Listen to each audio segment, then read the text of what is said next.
Assalamualaikum warahmatullahi wabarakatuh. Selamat pagi anak-anak. Bagaimana keadaan kalian hari ini?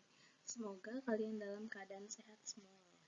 Hari ini masih di tema 5, kita belajar subtema 2 pembelajaran ke-5 dan ke-6. Sebelum kita mulai belajar, marilah kita membaca basmalah terlebih dahulu. Bismillahirrahmanirrahim. Kita masuk ke materi yang pertama. Pengalaman sila kedua Pancasila di sekolah. Sebelumnya, apa sih bunyi Pancasila kedua? Yaitu kemanusiaan yang adil dan beradab. Sila kedua Pancasila mengajarkan kita untuk menyayangi sesama manusia, termasuk menyayangi, menghormati guru dan teman-teman kita di sekolah. Bukan hanya di sekolah, di rumah pun juga begitu ya. Nah, di sini contoh pengalaman sesuai sila kedua Pancasila.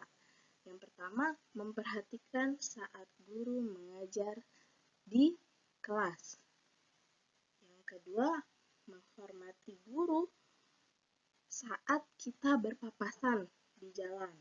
Misalnya, kalian mau jalan ke kantin, terus ketemu sama bu gurunya atau pak gurunya. Nah, kalian harus menghormati dengan cara apa? Dengan cara salam. Oke? Nah, yang kedua, ikut memberi sumbangan untuk petugas sekolah yang sakit.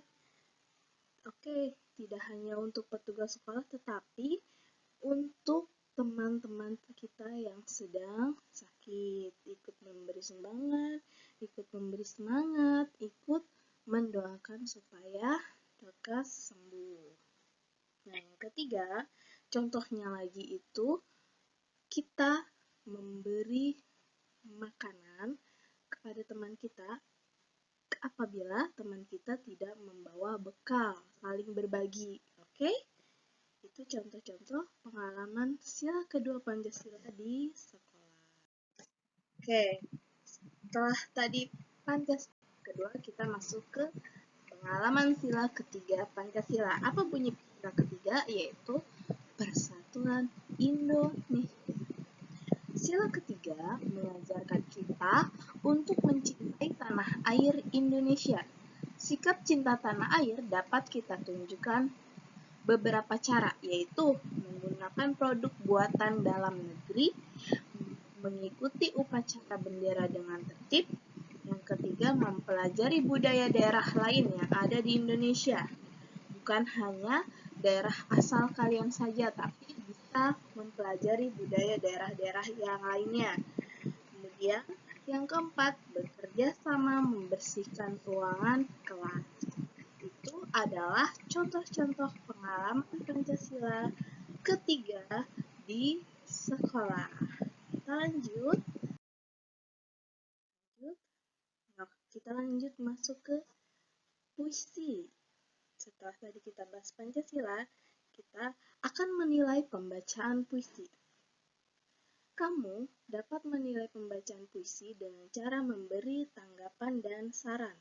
Saran berfungsi untuk membantu temanmu agar lebih baik dalam membaca puisi. Contohnya, intonasinya, artikulasinya, itu ada cara-caranya bagaimana kita dapat membaca puisi dengan baik. Nanti Ibu beri contoh. Ya, nih, ada caranya nih, cara membaca puisi. Yang pertama, membaca puisi tidak boleh terburu-buru. Yang kedua, setiap kata harus dilafalkan jelas. Dilafalkan jelas itu artinya diucapkan. Ucapannya tuh jelas. Kemudian yang ketiga, perlihatkan wajah sesuai dengan puisi yang dibaca. Maksudnya, kalau misalnya puisinya temanya tentang kebahagiaan atau bahagia, berarti wajah kita juga harus bahagia membacakannya.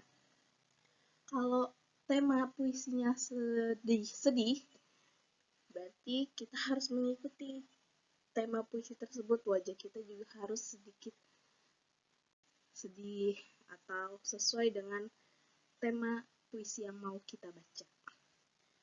Oke. Sekarang kita masuk ke matematika, yaitu tentang mengukur. Tony ingin panggung dengan pita. Tony mengukur panjang panggung dengan meteran. Meteran apa nih? Meteran kain bisa. Kemudian panjang panggungnya itu ada 300 cm. Pada meteran terlihat bahwa 300 cm dengan 3 M atau 3 meter. Ingat ya, kalau misalnya cm ke meter berarti nolnya kita hilangkan. Berarti 100 cm sama dengan 1 meter. 200 cm sama dengan 2 meter. Kita coba ubah satuan panjang berikut menjadi meter. Di sini ada ukuran benda. Tinggi lemari itu 200 meter. Kalau kita pindahkan ke meter berarti 2 meter. Kemudian panjang meja ada 100 meter. Ukuran benda dalam satuan meternya kita rubah menjadi 1 meter. Lebar jalan ada 300 meter. Berarti kita rubah ke meter menjadi 3 meter. Oke, semoga kalian paham materi yang diberikan hari ini. Tugasnya hari ini kalian mengerjakan buku tematik 2E halaman 52 dan 56. Selamat mengerjakan dan tetap semangat. Kurang lebihnya dari Ibu, mohon maaf. Assalamualaikum warahmatullahi wabarakatuh.